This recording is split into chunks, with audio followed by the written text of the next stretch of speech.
Hi friends, ఇది మీరు విన్నారా? నితీష్ తివారీ గారి దర్శకత్వంలో సాయి పల్లవి, రణబీర్ కపూర్ గారు సీతారాములుగా, యష్ గారు రావణుడిగా నటిస్తున్న చిత్రం రామాయణ.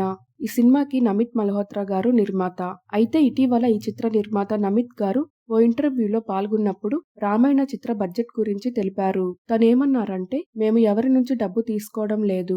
7 సంవత్సరాల క్రితమే ఈ సినిమా నిర్మాణం కోసం పనులు ప్రారంభించాము. రామాయణ సినిమా 2 భాగాలుగా విడుదల కానుంది.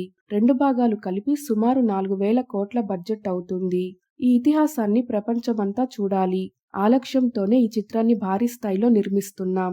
మన సంస్కృతికి పునాదిగా నిలిచిన ఇతిహాసాన్ని మనం గర్వంగా భావిస్తున్నాం.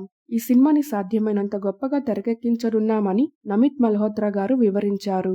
ఇక రామాయణ చిత్రం మొదటి భాగం 2026లో, రెండవ భాగం 2027వ సంవత్సరంలో విడుదల కానుంది.